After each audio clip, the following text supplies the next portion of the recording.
itu kita tidak mendapatkan panjang gelombang maksimum. Ya, kita dapatkan adalah spektrumnya garis. Garis-garis, jadi tidak di satu panjang gelombang, di beberapa panjang gelombang. Tergantung dari karakter si atomnya dan juga suhu yang digunakan pada saat proses pembentukan atom. Nah, akibatnya apa? Panjang gelombangnya itu bisa di daerah visible, bisa di daerah UV. Dia bergerak dari daerah UV sampai di ujung daerah visible. Berbeda kalau yang molekul. Kalau molekul itu UV atau visible, tergantung sejauhnya. Jadi kalau yang atom itu panjang di daerah UV dan daerah visible. Sangat tergantung pada jenis logamnya dan juga proses pemberian energinya.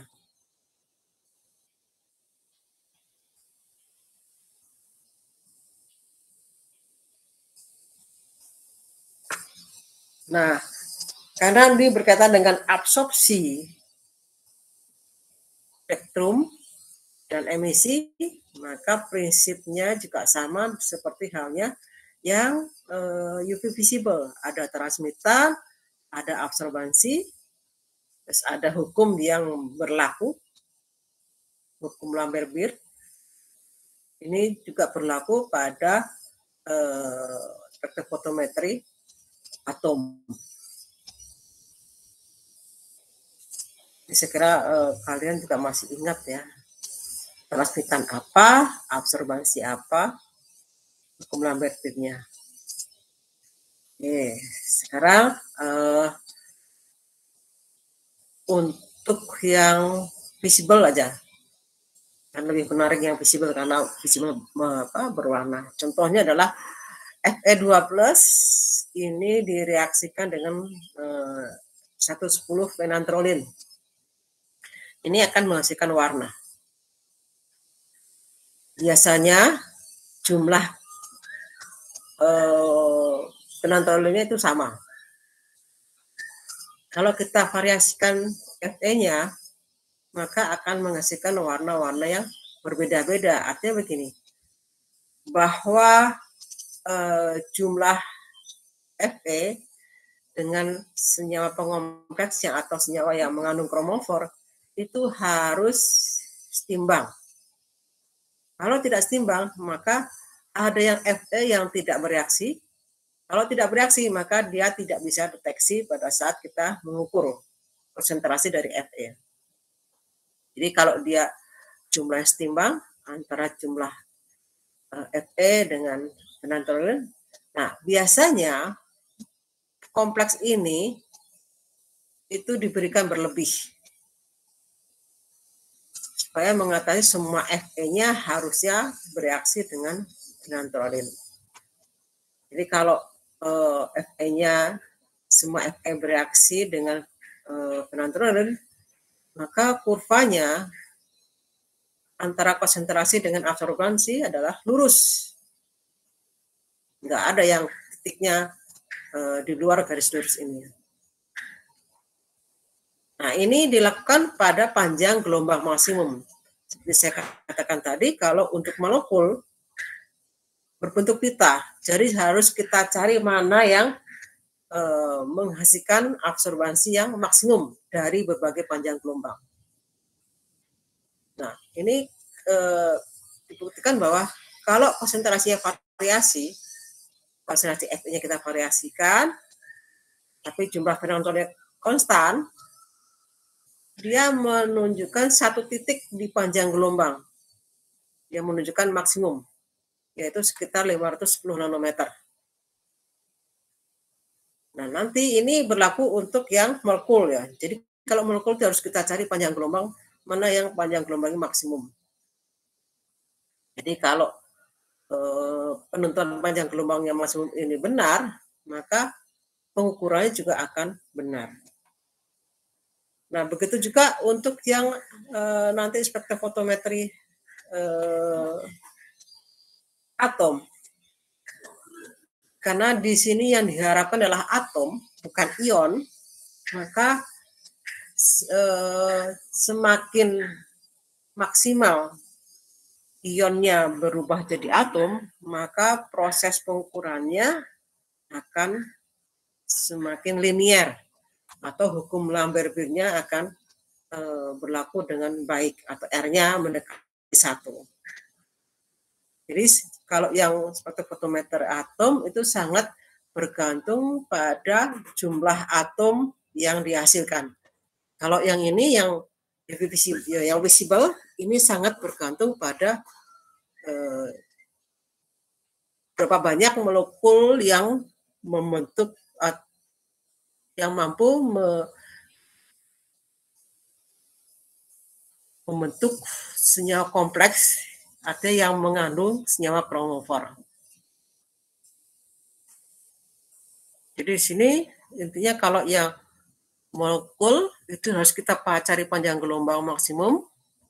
Kalau yang atom, karena dia bentuk garis, nah ini apa kita menggunakan panjang gelombangnya, bagaimana kita memilihnya? Padahal kalau berdasarkan hukum Lambert-Beer, pengukuran absorban itu kan berbanding lurus dengan konsentrasi. Kalau penentuan panjang gelombangnya itu tetap atau tertentu ya, tidak sembarangan.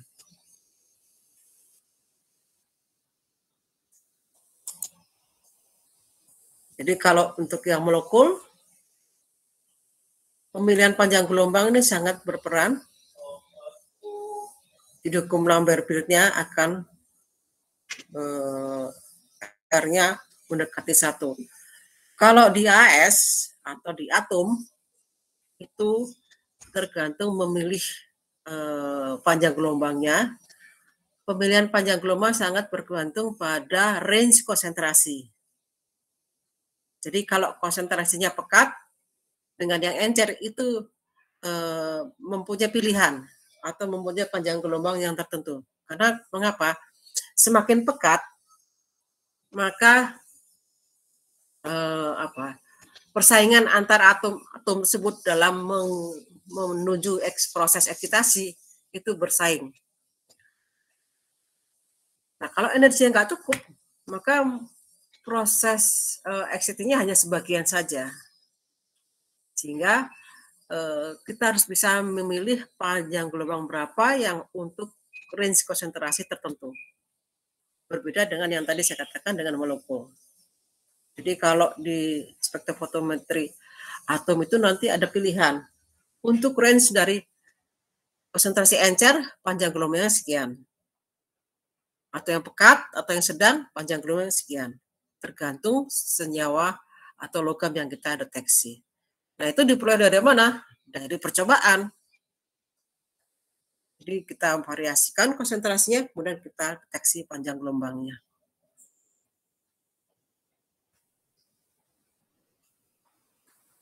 Jadi untuk yang logam atau yang spektrofotometer atom, kita harus lihat daftar panjang gelombang manakah yang sesuai untuk mendapatkan hukum Lambert-Beer yang R-nya mendekati 1. Jadi tidak bisa seperti halnya yang molekul berdasarkan percobaan. Kalau yang ini berdasarkan tabel untuk menentukan panjang gelombangnya.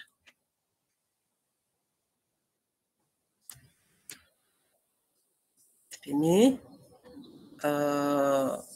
untuk yang atom, jadi untuk satu atom saja sudah berbagai macam panjang gelombangnya. Tapi kalau molekul, itu setiap molekul punya satu panjang gelombangnya. Nah, meskipun untuk atom itu panjang gelombangnya yang muncul itu banyak, tentunya bisa kita pilah-pilah mana yang menghasilkan absorbansi yang paling tinggi.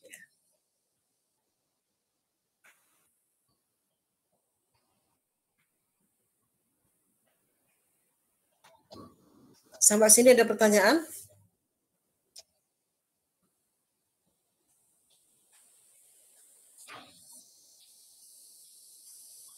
Halo? Belum, Bu. Oke.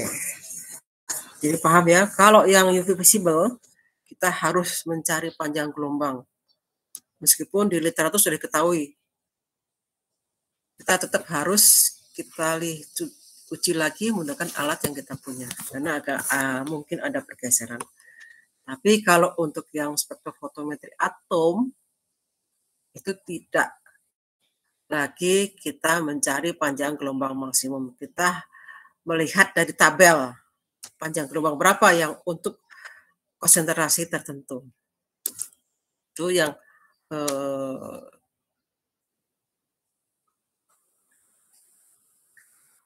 disimpulkan dari yang sudah saya jelaskan. Nah, kalau di UV visible itu pembentukan senyawa kompleks sangat berpengaruh. Tapi yang spektrofotometri atom, pembentukan atomlah yang sangat berpengaruh pada pengujian. Tepat atau tidaknya sangat bergantung pada seberapa banyak atom yang dihasilkan dalam proses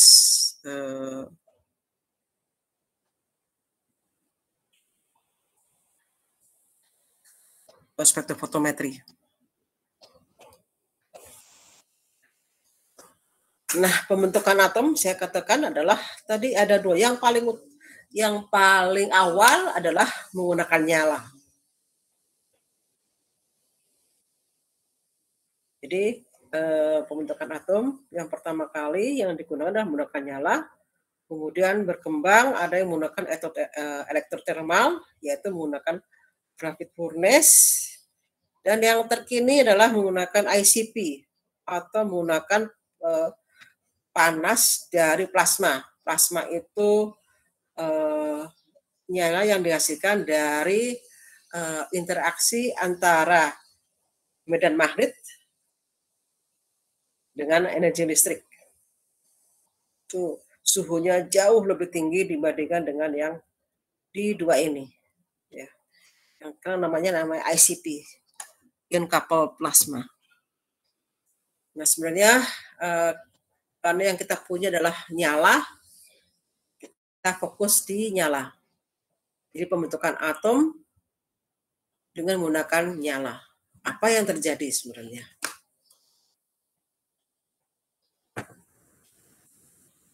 Jadi yang kita uji adalah larutan. Larutan, kemudian masuk ke alat, kemudian di situ terjadi proses pembakaran. Di alat, ini karena proses pembentukan atom ini agak perlu larutan yang sedikit, artinya diproses atomisasi, maka ini harus dibentuk aerosol. Aerosol ini adalah gas yang terjebak dalam cairan. Gasnya itu kenapa? Karena ada bahan bakar dan gas oksidan. Nah, pembentukan aerosol ini semakin kecil ukuran aerosol, semakin bagus prosesnya. Nah, aerosol ini masuk ke dalam pembakar. Ini sudah mulai terjadi proses pembakaran di sini. Pembakaran, karena dibakar, maka si pelarutnya itu menguap. Tinggallah padatan dari senyawa. Misalnya di sini yang kita deteksi adalah NaCl. Biasanya larutan NaCl masuk ke dalam pembakar, dipanaskan, maka pelarut airnya atau pelarut asamnya hilang, menguap. tinggallah padatan NaCl. Padatan Cl ini dia meleleh, kemudian dia menguap membentuk molekul, membentuk gas dari NaCl.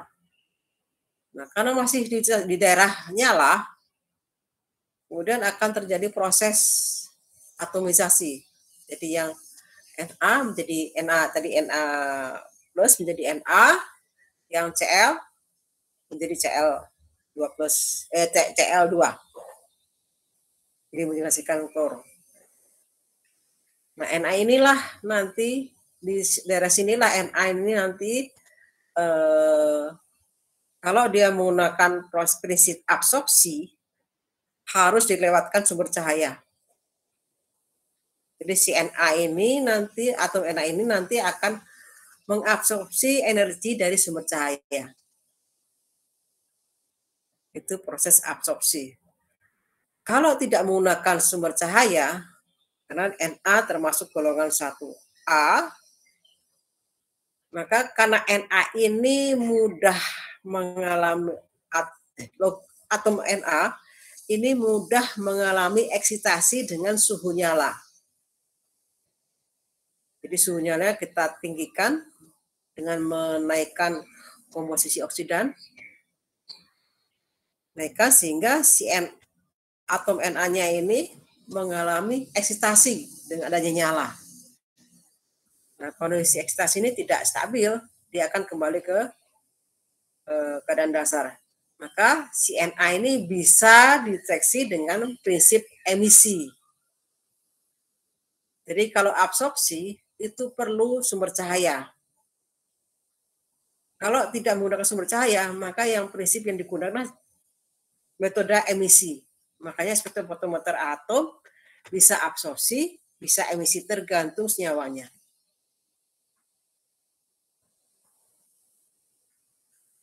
Jadi pembentukan atom itu sangat-sangat berperan sekali dalam proses pengujian menggunakan spektrofotometer atom, baik absorpsi maupun emisi.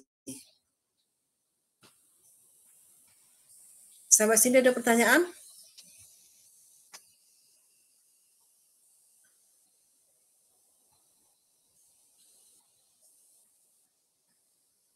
Belum, Bu.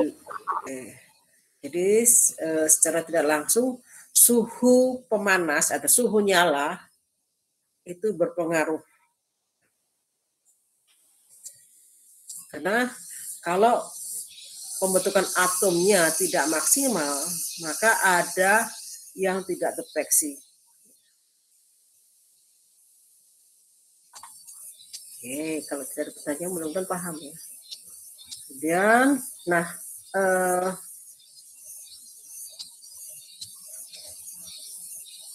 ke atas dulu. Hukum Lambert-Beer. Tadi hukum Lambert-Beer itu ada A atau E, ada yang menyimbolkan A, ada yang mensimbolkan E. Ini koefisien ekstинsi. Kalau A itu absorptivitas molar ya. Nah, komponen A ini sangat bergantung pada unsur logamnya. Nah, ini juga sangat bergantung pada karakteristik dari senyawanya. Yang disebut dengan karakteristik senyawanya adalah gini. Misalnya yang kita uji adalah NaCl dengan natrium sulfat. Nah, ini kan meskipun ionnya sama, tapi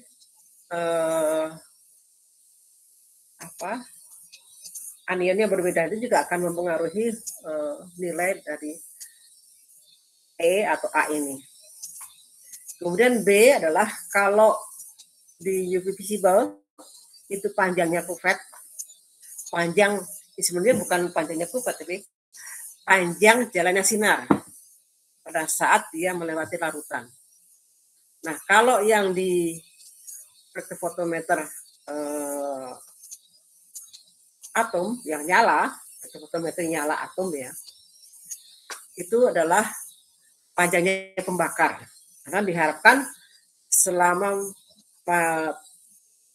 panjang pembakar itu semua atom-atom akan terbentuk. Kemudian C jelas adalah konsentrasi.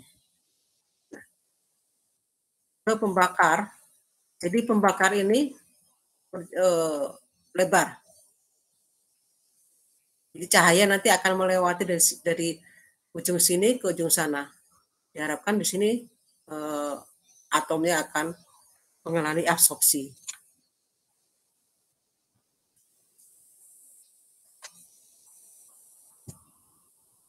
Jadi ini pembakar fungsinya seperti halnya kuvet ya. Jadi kalau yang UV visible ini kuvet, kalau di spektrofotometer atom adalah pembakarnya sebagai B.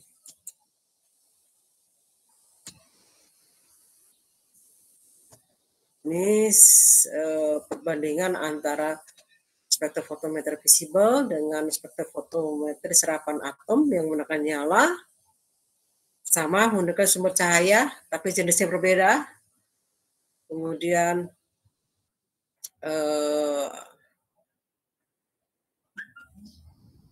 ada monokromator ya, kemudian ada larutannya. Nanti kenapa posisinya berbeda?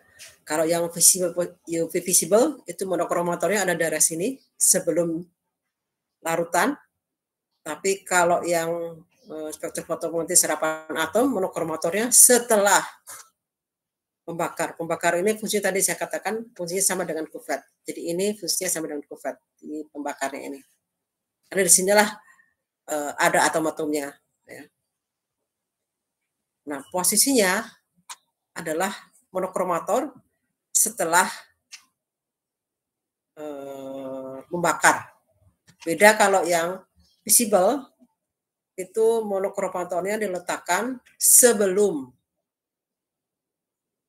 kuvet, sebelum larutan yang kita uji. Ini yang membedakan prinsip spektrofotometer UV visible dan AS. Nah, kenapa posisinya itu setelah nyala? Jawabannya adalah minggu depan. Sampai sini ada pertanyaan? Coba kalian cari kenapa monokromatornya itu diletakkan setelah pembakar. Sedangkan visible atau UV monokromatornya itu sebelum kuvet. Nah, kalian bisa kira-kira apa? Cari ilham dulu. Jadi minggu depan kita samakan persepsinya. Persepsi untuk ilham tersebut atau yang kalian cari. Kenapa kok posisinya setelah pembakar? Oke, ada pertanyaan?